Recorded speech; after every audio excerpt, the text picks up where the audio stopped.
اللهم صل على سيدنا محمد یا رب صل وسلم. بسم اللہ الرحمن الرحیم نحمدہ ونصلی علی رسولہ الکریم. سورہ حجرات کا رکوع نمبر 2 اور 26ویں پارے کا رکوع نمبر 14. یہاں تک ہم پہنچے تھے وَلَا تَلْمِزُوا أَنفُسَكُمْ وَلَا تَنَابَزُوا بِالْأَلْقَابِ. تو میں نے کہا تھا کہ لمز، حمز، غیبت، بہتان، قذف، تو ان میں کیا فرق ہے یہ میں انشاءاللہ بتاؤں گا. لا تلمزوا انفسکم، اپنے آپ کو تانے مت دو، یعنی اپنی جانوں کو مراد یا ایک دوسرے کو تانے مت دیا کرو. تو اس سے کون سا تانا مراد ہے یہ میں پچھلے ایپیسوڈ میں ڈیٹیل سے بیان کر چکا ہوں کہ وہ تانا جو تانا برائے تانا ہو، جس سے سوسائٹی کی اصلاح مقصد نہیں ہے بلکہ دوسرے کو صرف نیچا دکھانا، ذلیل کرنا مقصد ہو، یہ حرام ہے، ناجائز ہے. تو حمز کہتے ہیں حماز کا لفظ، جیسے ویل لکل ہمزۃ لمزہ. ہمزہ کا مطلب حمز کرنے والا، لمزہ کا مطلب لمز کرنے والا. ہمزہ کہتے ہیں چغلیاں لگانا، جس کو اردو میں کہتے ہیں. چغلیہ کا مطلب کیا ہوتا ہے؟ کسی امپلائی کی خبر پہنچانا باس کے پاس، عام آدمی کی خبر پہنچانا حکمرانوں کے پاس، اور یعنی بری خبر یا ان کی برائی ان کے سامنے بیان کرنا. اور مقصد اس سے اصلاح نہ ہو بلکہ مقصد یہ ہو کہ فساد پیدا ہو جائے، یہ آدمی حاکم کی نظر میں گر جائے، باس کی نظر میں گر جائے. جیسے کہ دفتروں میں ہو رہا ہوتا ہے، بچے نہیں لگا رہے ہوتے چغلیاں، امی یہ کہہ رہا تھا، امی یہ یوں کر رہا تھا. بھائی تیرا کیا لینا دینا، وہ یہ کر رہا تھا، یوں نہیں کر رہا تھا. تو اس سے بچے کا مقصد اصلاح نہیں ہوتا بلکہ بس بچے کا مقصد ہوتا ہے اس کو نیچا کر دینا اور ماں باپ کی نظر میں اپنی ویلیو بڑھا لینا. تو بچے ہیں، ان پر تو یہ چیز اتنی بری نہیں ہے، لیکن جب بڑے ہو کر انسان یہ کام کرے تو یہ کبیرہ گناہ بن جاتا ہے. نبی صلی اللہ علیہ وسلم نے اس پہ بہت شدید وعیدیں ہیں. آپ نے فرمایا کہ 2 شخصوں کو عذاب قبر ہو رہا تھا. آپ نے فرمایا کہ ایک کو اس لیے عذاب قبر ہوتا تھا کہ وہ پیشاب سے احتیاط نہیں کرتے تھے، اور دوسرے کو عذاب قبر اس لیے ہو رہا ہے کہ وہ چغلیاں لگایا کرتے تھے. تو یہ اتنا برا عمل ہے. اور ایک لفظ ہوتا ہے لمز، جو یہاں پر استعمال ہوا، لا تلمزوا انفسکم. لمز کا مطلب ہے کسی کے گناہ پر اس کو تانا دینا، کسی کی برائی پہ. ایک آدمی نے کوئی گناہ کیا، زنا ہو گیا، بدکاری ہو گئی، اور کوئی کام اس نے کیا، آپ اس کے سامنے اس کی برائی کو ہائی لائٹ کر رہے ہیں، اس کی غیر موجودگی میں نہیں. اگر غیر موجودگی میں بھی مقصد تانا ہی ہو تو یہ لمز میں داخل ہے، لیکن عام طور پر یہ سامنے ہی ہوتا ہے. تو کسی کے سامنے آپ کہہ رہے ہیں کہ تو ایسا ہے، تو یوں ہے، تو نے تو یہ بھی کیا، تو نے تو یہ بھی کیا. جیسے کسی کے ماضی کے گناہوں پر لوگ اس کو تانے دے رہے ہوتے ہیں، یہ حال کے گناہوں پر بھی، اور اس کا مقصد صرف نیچا دکھانا ہوتا ہے سامنے والے کو. تو یہ بھی حرام اور ناجائز ہے، کیونکہ اس سے اس کے دل میں نفرت کے جذبات پیدا ہوتے ہیں آپ کے خلاف. بعض دفعہ کیا ہوتا ہے کہ وہ اس گناہ پہ اور زیادہ ڈٹ جاتا ہے. میں اس پہ اکثر ایک واقعہ سنایا کرتا ہوں اپنے بیان میں کہ ہماری سوسائٹی میں ایک صاحب رہا کرتے تھے. بہت پرانا واقعہ، 25-30 سال سے بھی شاید زیادہ ہی پرانا ہو. تو وہ شخص جو ہے بیمار ہو گیا، تو اس کی جو ہے نا ہڈیاں سی نکل آئیں، اور اسی طرح سوسائٹی میں چلتا تھا. تو لوگ اس کو تانا دیتے تھے وہ چرس پیتا، حالانکہ وہ چرس پیتا نہیں تھا. تو کیا ہوا کہ اتنا زیادہ وہ لوگوں کے اور گھر والوں کے تانوں سے نا بیزار ہوا کہ اس نے چرس یا ہیروئن پینا شروع کر دی باقاعدہ. تو یہ ہوتا ہے کہ بعض دفعہ کوئی گناہ کسی میں ہوتا نہیں ہے، ہم اس کو تانا دے رہے ہوتے ہیں. بعض دفعہ ہوتا ہے تو بھی جب ہم اس کو بار بار اس گناہ پہ وہ کرتے ہیں تو وہ اور زیادہ مضبوط ہو جاتا ہے اس پہ. تو اس سے سوسائٹی کی اصلاح نہیں ہوتی، اس لیے یہ عمل حرام ہے، اس کو لمز کہتے ہیں. تو یہاں قرآن میں اس کا تذکرہ ہے کہ تانے مت دیا کرو. ایک چیز ہوتی ہے غیبت. غیبت کا مطلب ہے کسی کی غیر موجودگی میں اس کی برائی کرنا، جو عیب اس کے اندر موجود ہے وہ ہائی لائٹ کرنا. مثال کے طور پر کوئی چھپ کے زنا کر رہا ہے، آپ نے لوگوں کو بتا دیا یہ آدمی زانی ہے. کوئی اور برائی ہے اس کے اندر، حتیٰ کہ خلقتاً کوئی برائی ہے. خلقتاً کا مطلب قدرت کی طرف سے اس میں کوئی عیب ہے، جیسے کوئی لنگڑا ہے، کوئی معذور ہے، آپ کسی کو سامنے کہہ رہے ہو لنگڑا ہے اور اس کا مذاق اڑا رہے ہیں کہ دیکھو لنگڑا، تو یا کاڑا ہے، یہ اس طرح کی بات کرنا. یعنی کوئی بھی ایسا تذکرہ جو برا ہو، چاہے وہ زبان سے ہو چاہے وہ اشارے سے ہو. جیسے ایک آدمی کے پاؤں میں لنگڑاہٹ ہے اور آپ اس کی نقل اتار کے چل رہے ہیں اس کا مذاق اڑانے کی نیت سے، تو یہ بھی اس کی غیر موجودگی میں اس کی برائی ہے. تو اس کو غیبت کہتے ہیں. یہ جائز اس صورت میں ہے جب سوسائٹی کی اصلاح مقصد ہو. مثال کے طور پر کوئی شخص اپنی بیٹی کی شادی کسی سے کرنا چاہ رہا ہے، آپ نے دیکھا وہ لڑکا چھپ کے چرس پیتا ہے، تو آپ شرعاً پھر آپ کو پر لازم ہے کہ آپ لڑکی والوں کو بتا دیں کہ یہ اس کے اندر یہ برائی ہے، تو یہ پھر ایسی غیبت شریعت میں جائز ہوگی۔ اسی طرح کوئی شخص گناہ اپنا چھپاتا ہی نہیں ہے، کھلے عام گناہ کر رہا ہے، تو اس کی غیبت بھی جائز ہے۔ جیسے فرعون کی برائی اللہ نے کی نا قرآن میں، فرعون کی غیر موجودگی میں بہت زیادہ برائی ہے کہ اللہ نے فرعون کی، کہ وہ ظالم تھا، وہ یوں کرتا تھا، وجہ اس کی ہے کہ وہ سب اوپنلی ایک کام کر رہا تھا، کھلے عام سب کچھ کر رہا تھا۔ تو جب ایک شخص خود اپنے گناہ کو چھپانے پر مطمئن نہیں ہے تو ہمیں کیا ضرورت ہے پھر ہم اس کے گناہوں پہ پردہ ڈالیں۔ تیسری بات یہ کہ ظالم آدمی کی غیبت بھی جائز ہے۔ فرعون کی اللہ نے برائیاں اس لیے بھی کی ہیں کہ وہ لوگوں پہ ظلم بھی کرتا تھا تاکہ اس کے ظلم سے لوگوں کو بچایا جا سکے، تو یہ وہ غیبت کے کچھ چیزیں ہیں جو شرعاً جائز ہیں۔ باقی نارملی ہم جو برائیاں کر رہے ہوتے ہیں ایک دوسرے کی، چاہے حکمرانوں کی ہوں چاہے سیاست دانوں کی ہوں، جب تک اس میں کوئی واضح مصلحت ہمارے پیش نظر نہ ہو تو غیبت بہرحال حرام ہے، اور علماء نے اس پر اجماع نقل کیا ہے کہ غیر مسلم کی غیبت بھی حرام ہے، یعنی یہ حقوق انسانیت میں سے ہے، اس کا اسلام اور غیر اسلام سے تعلق نہیں ہے، تو غیر مسلم کی بھی آپ غیبت نہیں کر سکتے، کیونکہ آگے اللہ نے قرآن میں کہا وَمَن لَّمْ يَتُب، جو ان برائیوں سے توبہ نہیں کرتے وہ ظالم ہے۔ اس کو غیبت کہتے ہیں۔ بہتان کہتے ہیں کہ جو برائی نہیں ہے وہ آپ بیان کرنا شروع کر دو، چاہے اس کے سامنے چاہے اس کی غیر موجودگی میں، تو جو برائی کسی کے اندر نہیں ہو وہ جب آپ بیان کریں گے تو یہ بہتان ہے، یہ غیبت سے بھی اوپر کا گناہ ہے۔ تو یہ چند الفاظ ہیں جو آپس میں ملتے جلتے ہیں۔ تو اچھا، ایک ہے قذف، قذف کا معنی پھینکنا۔ قذف ایک خاص نوعیت کی برائی کو کہتے ہیں، کسی پہ زنا کی تہمت لگانا، کسی کو زانی کہہ دینا، تو یہ غیبت میں بھی آتا ہے اور غیبت کے ساتھ ساتھ قذف میں بھی آتا ہے۔ غیبت اس حیثیت سے اس کو کہا جائے گا کہ غیر موجودگی میں اس کی برائی بیان کر رہے ہیں، اور قذف شرعی اصطلاح ہے کہ وہ برائی اگر زنا والی برائی آپ بیان کرتے ہیں کہ اس نے زنا کیا ہے تو یہ پھر قذف میں آتا ہے، اس کے بہت سخت احکام ہیں۔ شریعت کہتی ہے کورٹ میں 4 گواہ پیش کرو، اگر نہیں پیش کرتے تو یہ غیبت سے اوپر کا گناہ ہے، کیونکہ زنا بہت برا عمل ہے، اس سے انسان کی عزت ختم ہو جاتی ہے سوسائٹی میں، لوگ اس کو ہمیشہ بری نظروں سے دیکھتے ہیں، تو اس لیے پھر شریعت میں حکم یہ ہے کہ اگر زنا کی تہمت لگائی ہے تو یہ عام غیبت نہیں بلکہ عام غیبتوں سے اوپر کی غیبت ہے یہ، تو ایسی صورت میں آپ کو 4 گواہ پیش کرنے پڑیں گے، نہیں پیش کیے تو الٹا آپ کو 80 کوڑے لگائے جائیں گے۔ تو اللہ تعالیٰ فرماتے ہیں وَلَا تَلْمِزُوا أَنفُسَكُمْ، ایک دوسرے کو طعنے مت دیا کرو بلکہ برائیوں پہ پردہ ڈالا کرو۔ ہاں، کسی کے سامنے اس کی برائی اصلاح کی نیت سے بیان کرنا تو یہ جائز ہے، اور اصلاح کی نیت کا پتہ چل جاتا ہے۔ قرآن کہتا ہے وَاللَّهُ يَعْلَمُ الْمُفْسِدَ مِنَ الْمُصْلِحِ، اللہ جانتے ہیں کون اصلاح کرنا چاہتا ہے اور کس کے دل میں فساد ہے۔ بعض دفعہ ہم اصل میں سامنے والے کو نیچا دکھانے کے لیے برائی کر رہے ہوتے ہیں اور لیبل ہم یہ لگاتے ہیں ہم تو اس کی اصلاح کرنا چاہتے ہیں، تو یہ غلط ہے۔ وَلَا نِسَاءٌ مِّن نِسَاء وَلَا تَنَابَزُوا بِالْأَلْقَابِ، ایک دوسرے کو برے ناموں سے بھی یاد نہ کیا کرو، پکارا کرو، برے ناموں سے بھی نہ پکارا کرو، ٹھگنا، کاڑا، اندھا اور اس طرح کے چور، کسی کا نام ہی چور رکھ دیا، آپ کے پاس کوئی واضح ثبوت نہیں ہے کہ فلاں چور ہے یا نہیں ہے، لیکن آپ نے چور، یہودی ایجنٹ نام رکھ دیا، آپ کے پاس کوئی واضح ثبوت نہیں ہے، آپ نے یہودی کہنا شروع کر دیا، کسی کو آپ نے بلا وجہ چور کہنا شروع کر دیا، کسی کا نام آپ نے بغیر تحقیق کے ڈیزل کہنا شروع کر دیا اس کو، جبکہ آپ کے پاس یقینی تحقیق نہیں ہے۔ یقینی آج کل کسی کے پاس کچھ بھی نہیں ہوتا، بس میڈیا کی خبریں دیکھ دیکھ کے ایک دوسرے کو چور، یہودی ایجنٹ، ڈیزل اور کیا کیا ہماری سوسائٹی میں ہو رہا ہے، سب چل رہا ہوتا ہے مارکیٹ میں، کوئی خوف نہیں ہے کہ ان السمع والبصر والفؤاد کل اولئک کان عنہ مسئولا۔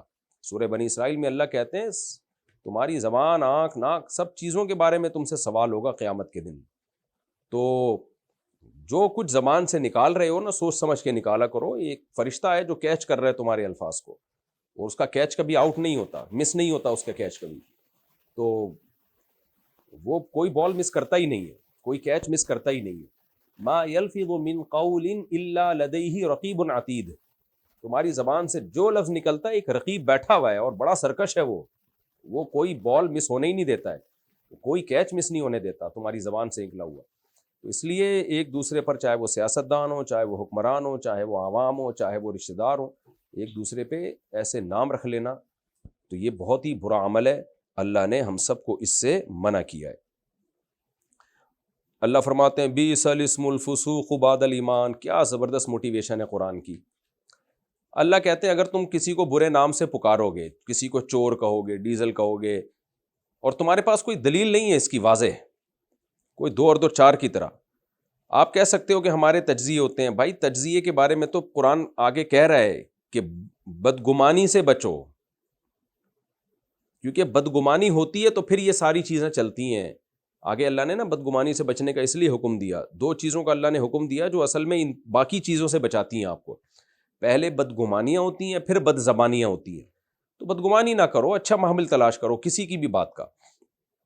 ہاں جو ویلڈ ہے، جو بہت ہی آپ کو 100% یقین ہو کسی چیز کا، تو ٹھیک ہے، پھر ثبوت کے ساتھ اس کو آپ پیش کرو لوگوں کے سامنے. جب تک یقینی، اور عوام کے پاس نہیں ہوتی کسی بھی چیز کا یقینی ثبوت، عوام خالی ذہن ہوتی ہے، وہ سفید کاغذ کی طرح ہوتی ہے، اس پہ میڈیا جو بھی پرنٹ کر دے وہ انہی کا وہی دماغ بننا شروع ہو جاتا ہے. تو اس لیے اللہ تعالیٰ نے اس کی بنیاد ختم کر کے فرمایا کہ بئس الاسم الفسوق بعد الایمان. دیکھو ایمان لانے کے بعد اگر تم پر فسق کا دھبا لگ جائے نا تو یہ سب سے برا نام ہے. کیا مطلب؟ تم اگر برے ناموں سے پکارو گے دوسروں کو تو لوگ کیا کہیں گے؟ اسلامی سوسائٹی میں لوگ کہیں گے بھائی اللہ نے تمہیں اس کام سے منع کیا ہے پھر بھی تم کر رہے ہو، تو اس کا مطلب تم قرآن کی آیتوں کا پر عمل نہیں کر رہے، تو تم فاسق ہو. تو تم پہ فاسق کا لیبل بہرحال لگ جائے گا. تو اس لیے ایمان لانے کے بعد ظاہر کافر کا لیبل تو نہیں لگ سکتا تم کے ہو، بہرحال تم مومن اللہ رسول کو مانتے ہو. تو اب سب سے برا دھبا جو تمہاری ذات پہ لگے گا نا، جو تمہارا نام بنے گا، وہ فاسق نام بنے گا. تو فسق کا لیبل تمہارے اوپر لگ جانا یہ کتنا ہی برا ہے. ایمان لانے کے بعد فسق کا لیبل بہت برا لیبل ہے. تو اس کی بالکل ایسے مثال ہے جیسے کوئی عام آدمی پہ ہم کرپشن کا الزام لگائیں یا چور کہیں، یہ اتنا برا نہیں ہے. جج بننے کے بعد اس جج کو کوئی چور کہنا شروع کر دے، حالانکہ جج کا تو کام ہی عدل و انصاف کرنا ہوتا ہے، جج کا کام ہی کرپشن کو ختم کرنا ہوتا ہے. یعنی اینٹی کرپشن ادارے کا جو سربراہ ہو اسی کو لوگ کرپٹ کہنا شروع کر دیں، تو ہم ایسے موقع پہ کیا کہیں گے؟ بھائی کرپشن کے سے متعلق شعبے میں جاب کرنے کے بعد اور وہاں کا آفیسر بننے کے بعد تمہارے لیے جو سب سے برا لقب ہے وہ کیا ہے؟ کرپٹ کا لفظ ہے تمہارے لیے. تو یہی اسی طرح کی موٹیویشن قرآن نے دی ہے کہ ایمان لانے کے بعد، اب کفر کے طانے سے تو آپ بچ گئے، اب ایمان لانے کے بعد سب سے بڑا جو تمہارے اوپر جو بدترین الزام اگر لگ سکتا ہے نا، وہ الزام ہے فاسق کا، کہ تم زبان سے کہہ رہے ہو ہم اللہ رسول کو مانتے ہیں لیکن اس کے اللہ رسول کے حکام کی تم دھجیاں اڑا رہے ہو. اس سے بڑا تم پر کوئی الزام نہیں ہو سکتا. تو اس لیے دوسروں کو برے نام سے پکار کے اپنے نام کو خراب مت کرو کہ تم پر فاسق کا لیبل لگ جائے. تو یہ بہت ہی زبردست موٹیویشن ہے قرآن کی، اور ہم سب کو اس پہ غور کرنا چاہیے. وَلَا تَلْمِزُوا أَنفُسَكُمْ وَلَا تَنَابَزُوا بِالْأَلْقَابِ بِئْسَ الْاسْمُ الْفُسُوقُ بَعْدَ الْإِيمَانِ وَمَن لَّمْ يَتُبْ. اللہ فرماتے ہیں اور جو اب بھی توبہ نہیں کرتا اور پھر بھی دوسروں کو ظالم ظالم کہتا رہتا ہے، کہ کیونکہ جب ہم برے نام سے پکارتے ہیں تو ہمارا مقصد یہ ہوتا ہے کہ یہ برا ہے، تو گویا کہ ہم ظالم اس کو کہہ رہے ہیں، یا ہم کسی کا مذاق اڑاتے ہیں اس کا مطلب ہم برا اس کو کہہ رہے ہیں. تو اللہ کہتے ہیں کہ جو اس قرآن کی آیتیں نازل ہونے کے بعد بھی توبہ نہ کرے، اللہ کے حکام کو سننے کے بعد بھی توبہ نہ کرے، فَأُولَٰئِکَ هُمُ الظَّالِمُونَ. تو اصل ظالم یہی لوگ ہیں جو دوسرے کو برا کہہ رہے ہیں، تو خود یہ برے ہیں، اصل میں خود یہ ظالم ہیں. یا ایھا الذین آمنوا اجتنبوا کثیرا من الظن. اب قرآن نے جڑ ہی ختم کر دی. ہم برے ناموں سے کیوں پکارتے ہیں؟ بدگمان ہوتے ہیں. ہم تانے کیوں دیتے ہیں؟ بدگمان ہوتے ہیں.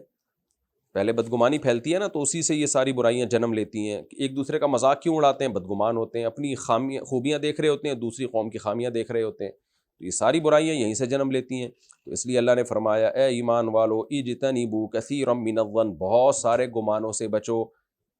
کیوں؟ ان بعض الظن اثم، بعض گمان گناہ بھی ہوتے ہیں. تو بہت سارے گمانوں سے بچو، بلکہ چھانٹی کیا کرو، فلٹر کیا کرو. کچھ گمان رکھنے کی تمہیں اجازت ہے، کچھ گمان رکھنا تم پر واجب ہے، بہت سارے گمان تو تمہارے لیے حرام ہے. اور وہ کون سے گمان ہیں؟ بدگمانی. کسی کے عمل کے دو پہلو نکلتے تھے، آپ بلا وجہ اس کو غلط پہلو پہ لے کے جا رہے ہیں. جیسے کہ میں نے پچھلے ایپیسوڈ میں ایک تبلیغ والوں کا قصہ سنایا تھا نا، کہ کسی کے گھر میں انہوں نے بیل بجائی تو وہ صاحب پیچھے بچے نے آ کے کعبہ گھر پہ نہیں ہے، حالانکہ ہمارے سامنے گھر میں داخل ہوئے تھے. تو امیر صاحب نے کہا ہو سکتا ہے بھائی پچھلے دروازے سے نکل کے جا چکے ہیں وہ. تو اچھا محمل تلاش کیا کرو لوگوں کے باتوں کا. ولا تجسسوا، اور تجسس مت کرو، ٹوہ میں مت لگو. یہاں بھی وہ تجسس جس سے سوسائٹی میں فساد پیدا ہوتا ہے وہ تجسس حرام ہے. جاسوسی دشمن کی کرنا تاکہ وہ ہمارے ملک کو نقصان نہ پہنچا سکے، یہ تو نبی سے بھی ثابت ہے، صحابہ سے بھی ثابت ہے، دنیا کے ہر ملک میں ہوتا ہے. جاسوس آتے ہیں جاتے ہیں، انکوائری کرتے ہیں تاکہ دشمن ملک کے شر سے ہم بچ سکیں، یہ شرعاً جائز ہے. لیکن بلا وجہ کسی کی ٹوہ میں لگنا، اس کی آج مثال ہے، آپ کسی کو موبائل پکڑا دیں، وہ گیلری میں جا کے تصویریں دیکھنا شروع کر دے گا کیا کیا رکھا ہوا ہے انہوں نے، وہ آپ کے ان باکس میں جا کے میسیج پڑھنا شروع کر دے گا، وہ واٹس ایپ میں گھسے گا. تو یہ حرام اور ناجائز ہے، اور یہ میاں بیوی کے لیے بھی ناجائز ہے. علماء نے مسئلہ بیان کیا ہے، اگر بیوی کے نام خط آتا ہے تو شوہر کو اجازت نہیں ہے کہ بیوی کی پرمیشن کے بغیر اس خط کو کھول کے پڑھ لے. شوہر کے نام خط آتا ہے تو بیوی کو اجازت نہیں ہے کہ وہ اس لیٹر کو پڑھ لے. حتیٰ کہ جو بالغ بیٹے بیٹیاں ہیں ان کی بھی پرائیویسی ہے، شرعاً اجازت نہیں ہے ماں باپ کو کہ ان کی پرائیویسی میں زبردستی گھسیں. ہاں تربیت کے لیے یہ کر سکتے ہیں کہ ان کو پہلے بتا دیں، جیسے بیٹی جوان ہو گئی، اس کے پاس موبائل ہے، اب خطرہ ہے کہ کہیں لڑکوں میں انوالو نہ ہو جائے، ناجائز چیزوں میں نہ لگ جائے، تو پھر اس کو پہلے سے والدین بتا دیں کہ دیکھو بیٹا ہم تمہارے موبائل کو کسی بھی وقت دیکھ سکتے ہیں. پھر یہ تجسس نہیں کہلائے گا، کیونکہ آپ نے پہلے ان کو بتا دیا ہے کہ سنبھل کے چلنا، ہم کسی بھی وقت تمہارے موبائل کو دیکھ سکتے ہیں اور پاس ورڈ ہمارے علم میں، کیونکہ بچوں کی تربیت کے لیے یہ زمانے میں بہت ضروری ہے. اس طرح لڑکا ہے، بالغ لڑکا ہے، کمپیوٹر لیپ ٹاپ لے کے بند کمرے میں بیٹھتا ہے تو شرعاً یہ جائز نہیں ہے باپ کے لیے ایک دم دروازہ توڑ کے اندر گھس جائے کہ یہ کیا دیکھ رہا ہے. تو اس کی پرائیویسی میں دخل اندازی ہے. ہمیں شریعت نے حکم دیا ہے کہ کسی کے گناہ میں ہم زبردستی مطلع نہ ہوں، بدگمانیاں پھیلتی ہیں.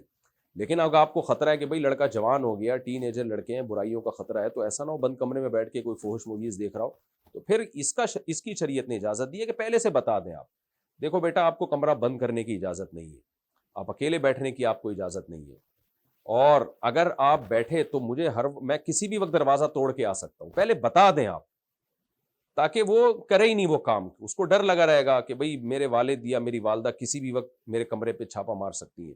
بغیر بتائے یہ کام کرنا یہ ٹھیک نہیں ہے. اس کے بالکل ایسے ہی مثال ہے جیسے ہم نے باہر ملکوں میں دیکھا ہے کہ آپ پاکستان میں بھی ایسا ہوتا ہے بہت جگہ کہ نوٹس لکھا ہوا ہوتا ہے خبردار کیمرے کی آنکھ آپ کو دیکھ رہی ہے. یہ بالکل ٹھیک ہے، بتا دیں بھائی کہ آپ کوئی ایسا کام ہی نہ کریں کل بعد میں آپ کو پچھتاوا ہو، ہم نے کیمرہ لگایا ہوا ہے، آپ کو ایسا نہ ہو کہ آپ کہیں کہ بھئی یہ خفیہ کیمرے سے ہماری ریکارڈنگ کیوں ہو رہی تھی. تو یہ شرعاً حرام اور ناجائز ہے کہ بغیر بتائے آپ کسی کی پرائیویسی میں گھسیں. اگر آپ کو سوسائٹی کی اصلاح کرنی ہے، اور یہ اصلاح بھی وہ کرے گا جو حاکم ہے یا جو آپ کے والدین ہیں جن کو اللہ نے آپ پر ولایت دی ہے. عام آدمی کو اس کی بھی اجازت نہیں ہے کہ وہ کسی نوجوان کو بولے کہ میں تیرے کمرے میں دروازہ توڑ کے کسی بھی وقت آ جاؤں. تو کیوں آ سکتا ہے؟ وہ تجھے کس نے یہ رائٹ دیا؟ ماں باپ کو تو اللہ نے یہ رائٹ دیا کہ وہ اولاد کے لیے مربی ہوتے ہیں. تو اگر بیوی کے بارے میں شوہر کو خطرہ ہے کہ بھئی اس کے کوئی غلط ریلیشن ہو رہے ہیں تو بتا دے کہ بھئی دیکھو بیگم موبائل کا جو ہے نا استعمال یہ آج کل اس طرح ہو رہا ہے، اور مجھے جو ہے نا شیطان وسوسے ڈال سکتا ہے. آدمی خود وسوسوں کا مریض نہ ہو، ورنہ جو وسوسوں کے مریض ہوتے ہیں ان کو تو کوئی مطمئن کر نہیں سکتا. کوئی واقعی کوئی وجہ ہو تو پھر آدمی پہلے سے بیگم کو بتا دے. اس طرح عورت کو اپنے شوہر کے بارے میں خطرہ ہے کہ یہ لڑکیوں سے باتیں کرتا ہے. آج کل یہ بڑے مسائل کھڑے ہو گئے ہماری سوسائٹی میں.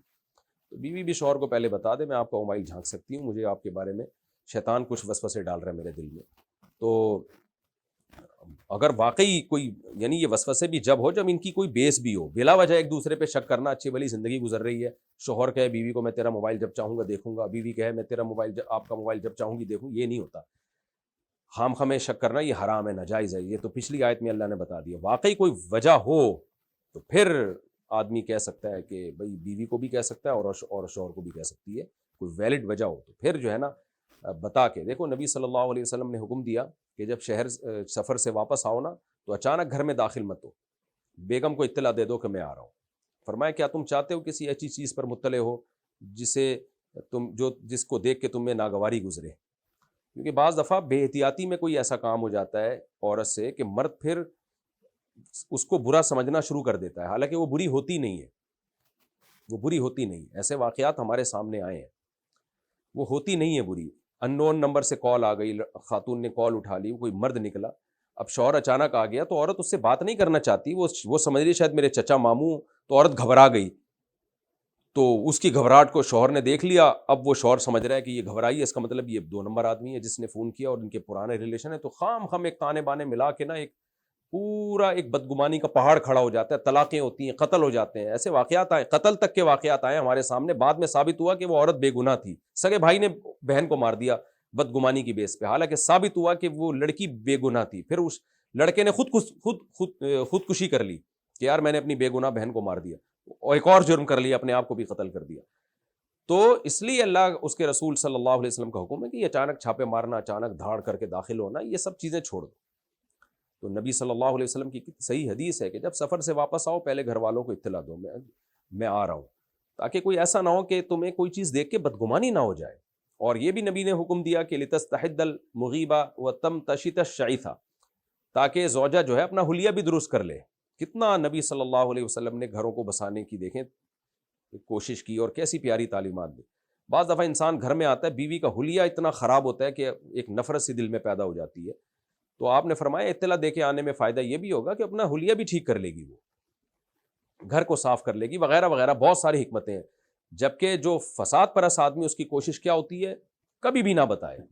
میرے پاس ایسے واقعات آتے ہیں کہ گھر میں آنا ہے شوہر نے تو وہ بتا رہے کہ میں سوئٹزرلینڈ جا رہا ہوں، بالکل جھوٹ بول دے گا اور اچانک چھاپا مارے گا. تو بھائی یہ سوسائٹی میں ان چیزوں سے فساد ہوتا ہے، اور عورت کے لیے بھی یہ غلط ہے کہ بلا وجہ اپنے شوہر پہ شک کرے اور اس کے موبائل میں جھانکنے کی کوشش کرے. ایسے واقعات بھی آئے ہیں کہ بعض دفعہ کسی دوست نے لڑکی بن کے شرارت میں میسج بھیج دیا، بیوی نے دیکھ لیا، بیوی خامخواہ میں اس موبائل میں گھس گئی. وہ شوہر قسمیں اٹھا کے کہہ رہے کہ یہ میرا دوست ہے، یہ لڑکی نہیں ہے، یہ ڈرامہ کر رہا تھا. لیکن عورت کے دل میں شک پیدا ہو گیا. جب شک پیدا ہوگا، وسوسے پیدا ہوں گے، میاں بیوی کی زندگی برباد ہو جائے گی. تو یہی مطلب ہے ولا تجسسوا، ایک دوسرے کی ٹوہ میں مت گھسو. اسی طرح کمروں کے اندر خفیہ کیمرے لگا دینا، ہوٹلوں کے اندر خفیہ کیمرے لگا دینا بہت ہی حرام اور ناجائز حرکت ہے. ہمیں افسوس اس پر ہوتا ہے کہ جب کوئی ایسی کسی کی خفیہ ویڈیوز لیک ہوتی ہیں تو جس کی ویڈیوز لیک ہوں اس کو تو لوگ برا کہہ رہے ہوتے ہیں، جو کمبخت لیک کرنے والا ہے جس نے خفیہ کیمرے لگائے ان کو لوگ برا نہیں کہہ رہے ہوتے.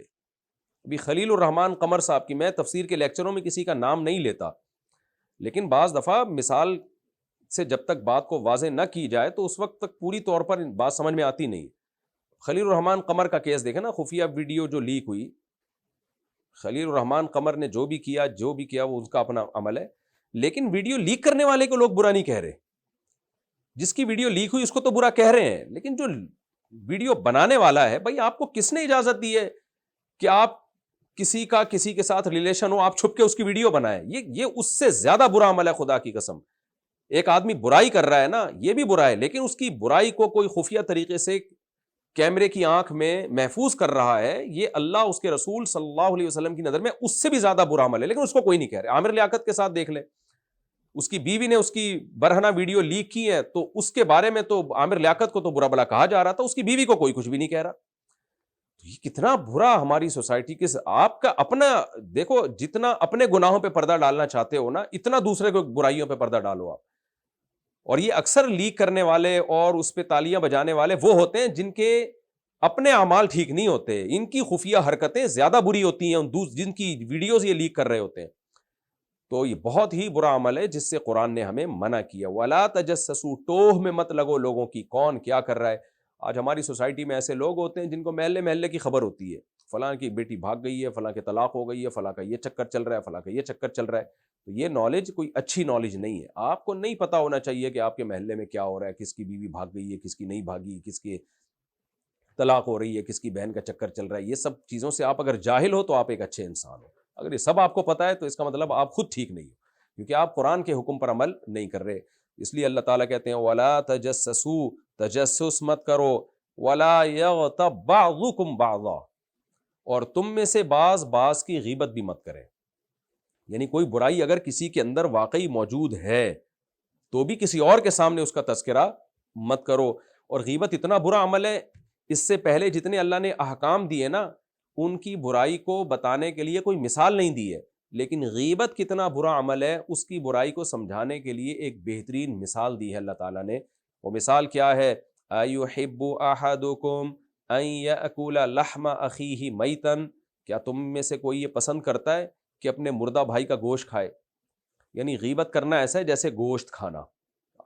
جب انسان کا جسم سے گوشت نکلتا ہے نا، اس کی پرسنالٹی ختم ہو جاتی ہے. آپ کتنے ہی خوبصورت ہو، آپ کی باڈی کا اسٹرکچر کتنا ہی بہترین ہو، لیکن اگر آپ کی باڈی پہ گوشت نہیں ہوگا تو آپ کہیں سے بھی خوبصورت نہیں لگو گے، لوگ آپ سے گھن کھائیں گے.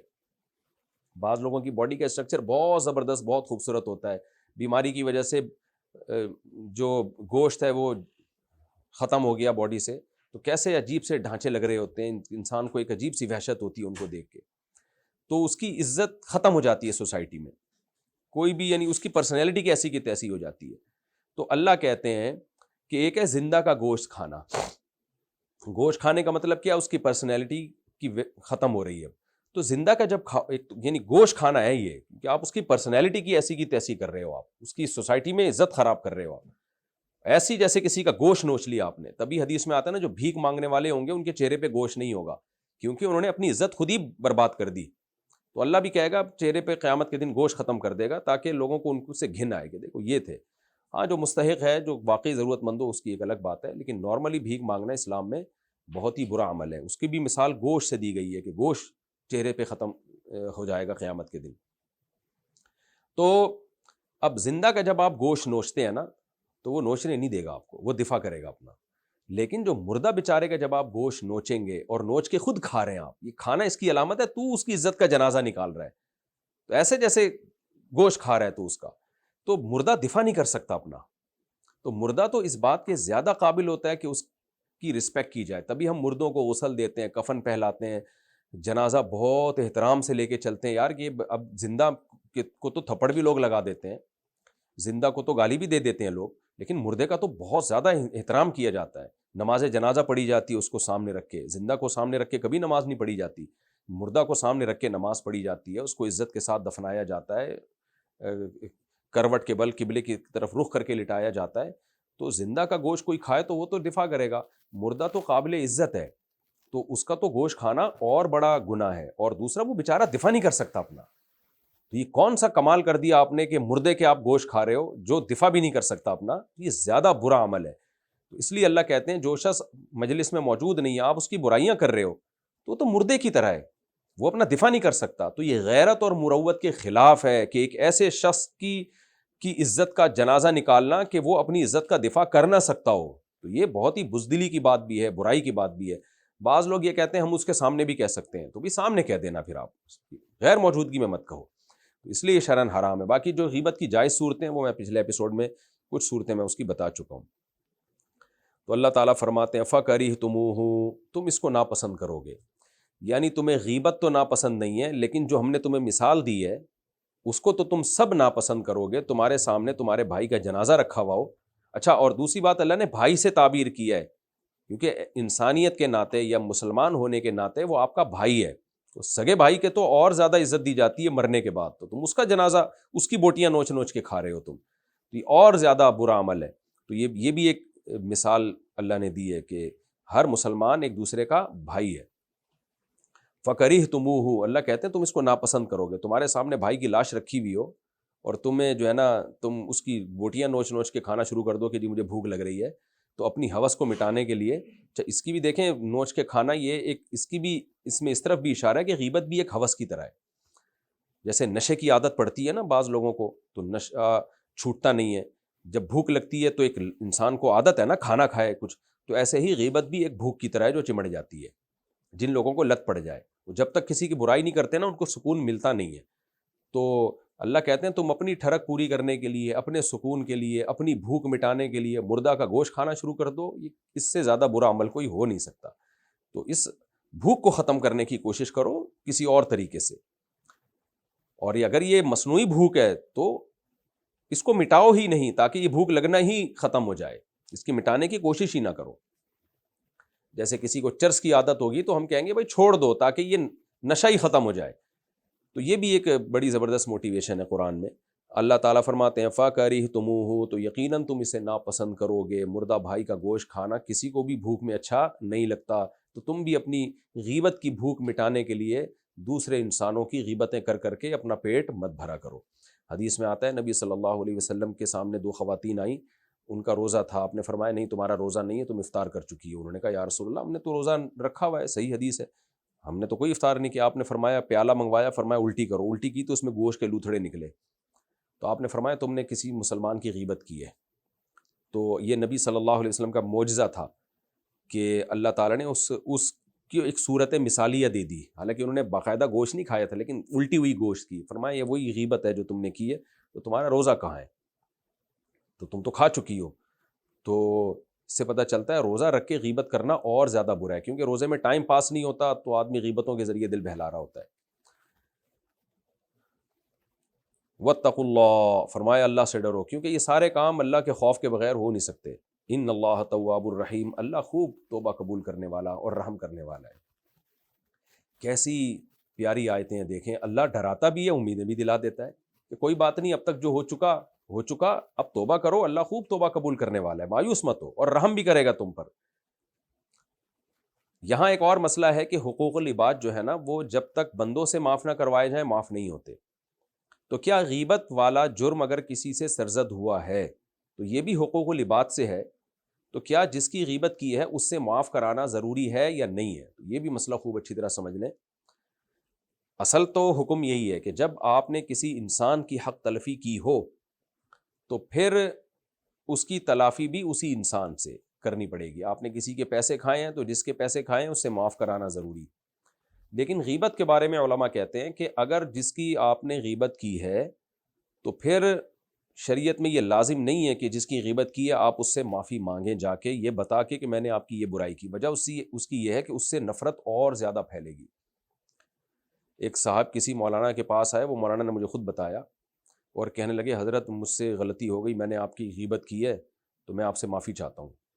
تو وہ مولانا صاحب مجھے کہنے لگے کہ یہ کہہ کے چلا گیا. آپ کہتے ہیں میرے دماغ میں عجیبی دماغ میرا وسوسے آتے رہے، پتہ نہیں میری کیا برائی کر دی اس نے کسی کے سامنے، اور کہہ بھی غیبت رہا ہے. غیبت کا مطلب ہوتا ہے وہ برائی جو ہے پتہ نہیں کیا ہے، تو اس سے سامنے والا اور ٹینشن میں آ جاتا ہے. اور اگر آپ بتا دیں گے کہ آپ کی میں نے یہ والی برائی اس کے سامنے بیان کی ہے تو اور زیادہ غم میں آئے گا وہ کہ یار یہ میری برائیوں کا تو ساری دنیا میں تو نے ڈھنڈورا پیٹ دیا. تو اس لیے جس کی غیبت کی ہو اللہ سے توبہ کریں، اس سے یہ کہہ کے معافی نہ مانگیں کہ میں نے آپ کی برائی کی ہے اور یہ والی برائی کی ہے، یا میں نے آپ کی غیبت کی، یہ نہ بتائیں. اس سے نفرت کم نہیں ہوگی، بڑھ جائے گی. بلکہ اجمالی طور پر معافی مانگ لی جائے، بھائی کہا سنا سب معاف کر دینا، بھائی کوئی بھی ہم پر ایک دوسرے کے حقوق ہو تو یار کوئی کوتاہی ہو جاتی ہے انسان سے تو معاف کر دینا، اس طرح بات کرنی چاہیے.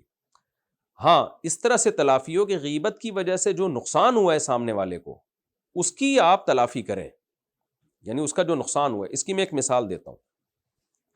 جیسے آپ نے کسی کے پیسے چوری کر لیے، 1000 روپے آپ نے کسی کی جیب سے نکال کے کھا گئے آپ. اب آپ کو اللہ نے توبہ کی توفیق دی. اب اگر آپ اس کو جا کے 1000 روپے واپس کریں گے، اس کا نقصان کیا ہوا تھا 1000 روپے کا، نقصان کی تلافی کیا ہوگی؟ یہ 1000 اس کی جیب میں دوبارہ چلے جائیں تاکہ اس کا جو نقصان ہوا ہے وہ کمی پوری ہو جائے. اب اس کا ایک طریقہ تو یہ ہے کہ آپ جائیں، آپ کہیں بھائی میں نے تیری پینٹ سے 1000 روپے نکالے تھے تو مجھ سے غلطی ہو گئی، میں توبہ کر رہا ہوں، یہ اپنے 1000 واپس لے. اب اس سے کیا ہوگا کہ ٹھیک ہے آپ نے سچے دل سے توبہ کی ہے، لیکن وہ پینٹ والا کیا کہے گا؟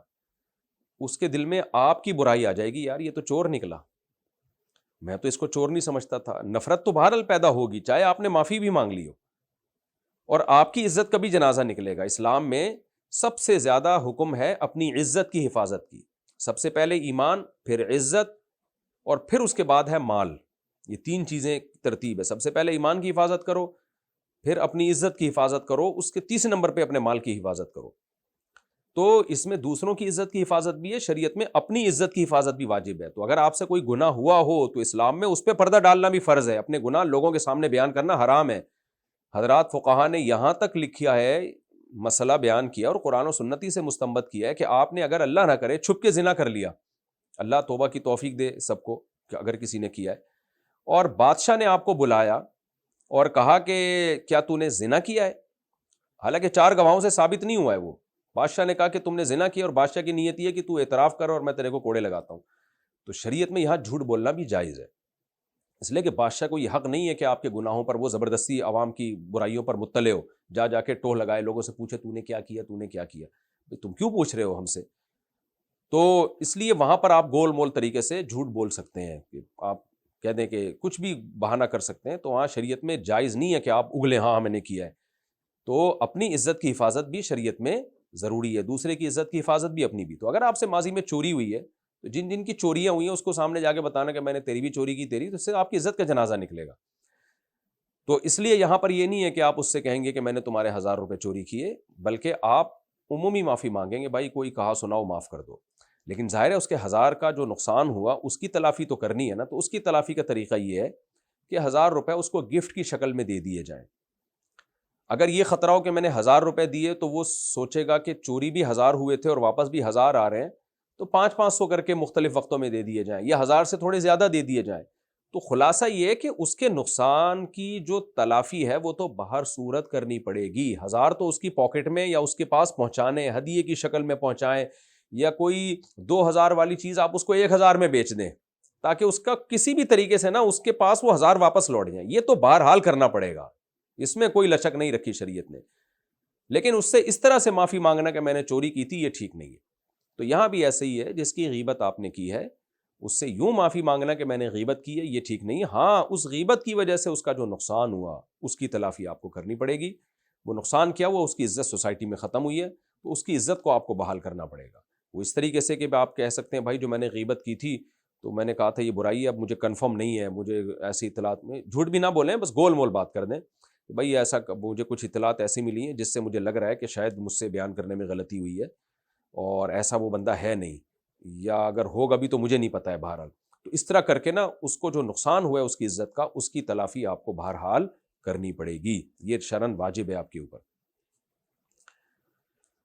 آگے چلتے ہیں ہم. الگ اللہ تعالیٰ کا ارشاد ہے, یا ایھا الناس انا خلقناک. اچھا, واتقوا اللہ, اللہ سے ڈرو, کیونکہ اللہ کا خوف ہوگا تو سارے حکام پر عمل ہوگا. ان اللہ تواب الرحیم, یہ ہو گیا.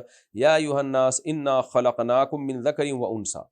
جب قومیں ایک دوسرے کا مذاق اڑاتی ہیں یا ایک دوسرے کو طعنہ دیتی ہیں یا غیبتیں کرتی ہیں یا بدگمانیاں کرتی ہیں, تو ان تمام باتوں کے پیچھے بہت دفعہ قوم پرستی بھی ہوتی ہے, نسب, حسب اور قوم. تو اس لیے اللہ نے قومیت کی بیس پر ایک دوسرے پہ ظلم کرنا, ایک دوسرے کو نیچا سمجھنا, اس کے لیے الگ سے آیات نازل کی. اور وہ آیات کیا ہیں؟ اے لوگو, انا خلقناکم من ذکر و انثی, ہم نے تم کو ایک مرد اور ایک عورت سے پیدا کیا ہے, سب آدم اور حوا کی اولاد ہو. وجعلناکم شعوبا وقبائل لتعارفوا. اب یا تو یہ ہوتا کہ اللہ مختلف قوموں میں بانٹتے ہی نہیں انسان کو تاکہ ان میں جھگڑا ہی نہ ہو, لیکن ایسا عملی طور پر ہوا نہیں, اور پریکٹیکلی ایسا ممکن بھی نہیں ہے. ظاہر ہے جو جس علاقے میں رہے گا اس علاقے کے اثرات اس کے اوپر آئیں گے. اللہ تو سب کچھ کر سکتا ہے, لیکن اللہ نے دنیا کو دارالاسباب بنایا ہے. یہ ہو نہیں سکتا تھا کہ آدم علیہ السلام کی اولاد دنیا کے مختلف علاقوں میں جائے, ان کی زبانیں چینج نہ ہو, ان کا کلچر چینج نہ ہو, ان کی عادتیں چینج نہ ہو, ان کے رنگ چینج نہ ہو. یہ ہو نہیں سکتا. اللہ چاہے تو سب کچھ ہو سکتا ہے, لیکن اللہ چاہتا نہیں ہے. اللہ تعالیٰ نے دنیا کو دارالاسباب بنایا ہے. اسباب کی دنیا میں یہ پاسبل ہے ہی نہیں کہ مختلف علاقوں میں رہیں اور ان کے کلچر چینج نہ ہو, زبانیں اور رنگ چینج نہ ہو, قبیلے چینج نہ ہو. یہ پاسبل ہی نہیں ہے. تو اللہ کہتے ہیں ہم نے تمہیں مختلف علاقوں میں بانٹ دیا ہے, مختلف شعوب میں. شعب کہتے ہیں بڑے قبیلے کو, اور قبیلہ اس کی جو ذیلی شاخیں ہوتی ہیں. تو اس لیے اس کا ترجمہ یوں بھی کیا جاتا ہے, ہم نے تمہیں مختلف قوموں میں اور خاندانوں میں بانٹ دیا. خاندان جو ہے نا وہ ذیلی ہوتے ہیں, تو مختلف قوموں میں, نسب حسب میں اور خاندانوں میں ہم نے تمہیں تقسیم کر دیا. یہ تقسیم تکوینی امر ہے, یعنی اللہ نے یہ اس لیے کیا ہے کہ یہ تکوینی کہتے ہیں جو نیچرلی جو کچھ ہو رہا ہے دنیا میں, تو اس کو تکوینی معاملہ کہتے ہیں. یہ تکوینی چیز ہے کہ مختلف قوموں میں لوگ بٹتے ہیں, اور ایک قوم کے لوگ جب دوسرے علاقے میں جاتے ہیں تو ان کی زبان, لب و لہجہ چینج ہوتا ہے, ان کی عادتیں, کھانے پینے, سب کچھ چینج ہو جاتا ہے. تو ہم نے تمہیں یہ سب حصوں میں تقسیم کیا لتعارفوا, جس کا رزلٹ کیا نکلتا ہے کہ تمہارا تعارف ہو جاتا ہے. تعارف کیسے ہوتا ہے؟ انٹروڈکشن جسے کہتے ہیں, پہچان ہو جاتی ہے تمہاری. تعارف ایسے ہوتا ہے کہ جیسے ایک نام کے دو شخص ہیں, زید ادھر بھی ہے ادھر بھی ہے, تو تعارف کیسے ہوگا؟ بھئی یہ زید جو فلاں قوم کا, یہ زید جو فلاں قوم کا. اور کلچر کا بھی ہمیں پتہ چل جاتا ہے. جب ہم کسی قوم کو ہائی لائٹ کرتے ہیں تو فوراً اس کی خوبیاں خامیاں ہمارے سامنے آنا شروع ہو جاتی ہیں, اس کے کلچر ہمارے سامنے آنا شروع ہو جاتا ہے. تو یہ اس کا رزلٹ ہے. اس سے زیادہ اس کی کوئی حیثیت نہیں ہے. مقصد قرآن کا یہ بتانا ہے کہ اس کے زیادہ اس کی کوئی حیثیت نہیں ہے. یعنی اس بیس پر عزت اور ذلت نہیں ہوتی کوئی, اس بیس پر فخر نہیں ہوتا کہ میں فلاں قوم کا ہوں یا میرا رنگ سفید ہے. تم نے تھوڑی ڈسٹیمپر کیا اپنے سفید. تم جن علاقوں میں اللہ نے تمہیں بھیجا وہاں کے لوگوں کے رنگ سفید ہوتے ہیں. کچھ لوگ ایسے علاقوں میں چلے گئے کہ وہاں کے لوگوں کے رنگ سیاہ ہوتے ہیں. اب رنگ کی بیس پر تم کہنا کہ میں سفید ہوں, وہ سیاہ ہے لہٰذا وہ برا ہے میں اچھا ہوں, تو یہ بالکل غلط بات ہے. خوبصورتی کی بیس پہ, رنگ کی بیس پہ, صحت کی بیس پہ, دولت کی بیس پہ, زمانوں کی بیس پہ, تبھی حدیث میں آتا ہے نبی صلی اللہ علیہ وسلم نے حجۃ الوداع کے موقع پہ فرمایا لا فضل لعربی علی عجمی، کسی عربی کو اجمی پر کوئی فضیلت نہیں ہے. عرب میں تو بہت گھمنڈ تھا اور بہت حد تک اب بھی ہے کہ ہم عربی ہیں عربی ہیں. فرمایا کوئی فضیلت نہیں ہے کسی عربی کو اجمی پر الا بالتقوی، فضیلت صرف ایک چیز میں ہے، وہ ہے تقوی. اس لیے اللہ نے فرمایا کہ وَجَعَلْنَاكُمْ شُعُوبًا وَقَبَائِلَ لِتَعَارَفُوا، تمہاری پہچان ہوتی ہے اس سے. اِنَّ أَكْرَمَكُمْ عِندَ اللَّهِ أَتْقَاكُمْ، تو پہچان کے علاوہ اور کچھ بھی نہیں ہے اس کا حاصل. اصل بات کیا ہے؟ عزت ذلت جس کی بیس پہ تم غیبتیں کرتے ہو، تانے دیتے ہو اور مذاق اڑاتے ہو قوموں کا، تو وہ کیا ہے؟ أَكْرَمَكُمْ عِندَ اللَّهِ أَتْقَاكُمْ، تم میں سب سے زیادہ اللہ کی نظر میں عزت والا وہ ہے جو پرہیزگار ہے. اگر کوئی سیاہ فام ہے، حبشی ہے، غریب ہے، قومی لحاظ سے برا سمجھا جاتا ہے، لیکن وہ نماز ٹائم پہ پڑھتا ہے، وہ برائیوں سے بچتا ہے، وہ شراب سے بچتا ہے، وہ عقیدہ توحید کا حامل ہے، وہ اللہ کا شکر گزار ہے، وہ مخلوق کے حقوق بھی ادا کرتا ہے، وہ زیادہ عزت والے اللہ کی نظر میں. تو ان اکرمکم عند اللہ اتقاکم، اللہ کی نظر میں سب سے زیادہ عزت والا وہ ہے جس کے اندر تقوی ہے. ان اللہ علیم خبیر، اللہ خوب جاننے والا اور باخبر ہے. باخبر کا بھی وہی مطلب ہے جو علم کا ہے. تو کیونکہ باخبر ہے اس وجہ سے علم ہے اس کو، انسان کے پاس خبر آتی ہے اور پھر وہ صاحب علم ہو جاتا ہے. تو اللہ کے پاس تو ہر وقت کی خبریں ہیں، اس لیے وہ صاحب علم ہے. تو ہر چیز کی خبر ہے اللہ کے پاس. تو اللہ کو پتہ ہے کون عزت دار اور کون سوسائٹی میں قابل عزت نہیں ہے، لہذا قوموں کی بیس پہ یہ فیصلہ نہ کرو. یہاں پر ایک اشکال ہوتا ہے جو چاروں ائمہ کا اس پر اتفاق ہے کہ نکاح میں جو ہے، جب لڑکی کا نکاح کسی غیر قوم میں کیا جائے گا تو اس میں اس قومیت بھی دیکھی جائے گی. یعنی ایسی قوم میں لڑکی کا نکاح کرنا جو قوم کم تر ہو، وہ شرعاً ناپسندیدہ عمل ہے. اس میں لڑکی کو ولی کی اجازت بھی ضروری ہے اور ولی کے لیے بھی لازم ہے کہ وہ بلا ضرورت شدیدہ یہ کام نہ کرے. تو یہ تو سوال پیدا ہوتا ہے جب اسلام میں قومیت کا کوئی تصور ہی نہیں ہے تو پھر شریعت نے لڑکی کو حکم کیوں دیا ہے کہ وہ کم درجے کی قوم میں نکاح نہ کرے؟ بھئی قومیں تو ساری ایک ہی درجے کی ہوتی ہیں. ایک اشکال تو یہ ہوتا ہے. دوسرا اشکال یہ ہوتا ہے کہ پھر اگر قوموں کا کوئی فرق ہے ہی نہیں تو رسول اللہ صلی اللہ علیہ وسلم نے یہ کیوں فرمایا الائمۃ من قریش؟ ائمہ جو ہیں، جو مسلمانوں کے خلیفہ ہیں، تو حدیث کا مفہوم میں بیان کر رہا ہوں کہ اگر دو خلیفہ بالکل ایک جیسے ہوں گے نا ساری صفات، تو پھر قریشی کو ترجیح دی جائے گی. جیسے کہ ابو بکر رضی اللہ تعالیٰ عنہ کی جب خلافت کا وقت آیا تو انصار بھی میں سے بھی کچھ لوگ چاہتے تھے ہم خلیفہ بنے، تو یہی حدیث پیش کی گئی، وہی خلافت میں قریش کو ترجیح دی جائے گی دوسروں پہ. اور تیسری بات یہ، پھر حدیث میں یہ کیوں آتا ہے کہ نبی صلی اللہ علیہ وسلم نے فرمایا اللہ تعالیٰ نے آدم علیہ السلام کی اولاد میں سب سے اہم اچھے نسب کو منتخب کیا، پھر ابراہیم علیہ السلام کی اولاد میں بھی جو بہت سارے انساب تھے ان میں سب سے اچھے نسب کو منتخب کیا، پھر قریش میں سے بھی بنو ہاشم کو منتخب کر کے ان میں مجھے چنا گیا ہے. تو اس سے تو پتہ چل رہا ہے کہ قوموں کو ایک دوسرے پہ فضیلت ہوتی ہے. تبھی نبی صلی اللہ علیہ وسلم نے فرمایا، حدیث کا مفہوم ہے کہ سب سے اچھے نسب اور سب سے اچھی قوم میں نبی صلی اللہ علیہ وسلم آئے ہیں. تو ان آیتوں کا کیا مطلب ہے یہ انشاءاللہ پھر میں اگلے ایپیسوڈ میں آپ کے سامنے رکھوں گا، چونکہ وقت ہمارا مکمل ہو گیا ہے. تو اگلے ایپیسوڈ میں انشاءاللہ ہم یہاں سے شروع کریں گے کہ ان اکرمکم عند اللہ اتقاکم یا ایھا الناس انا خلقناکم من ذکر و انثی، اے لوگو ہم نے تمہیں ایک مرد اور ایک عورت سے پیدا کیا. تو اس اشکال سے انشاءاللہ میں اگلے ایپیسوڈ کو شروع کروں گا کہ جب اسلام میں قوم پرستی کی قومیت کی کوئی حیثیت نہیں ہے تو پھر قوموں کی بیس پر بعض جگہوں پر خود اسلام نے ہی ایک قوم کو دوسری قوم پہ فضیلت کیوں دی ہے، وہ انشاءاللہ میں اگلے ایپیسوڈ میں یہاں سے میں شروع کروں گا. سورہ حجرات کا رکوع نمبر 2 یعنی آخری رکوع اور 26ویں پارے کا رکوع نمبر 14. اللہ تعالیٰ سمجھنے کی عمل کی توفیق عطا فرمائے. وما علینا الا البلاغ.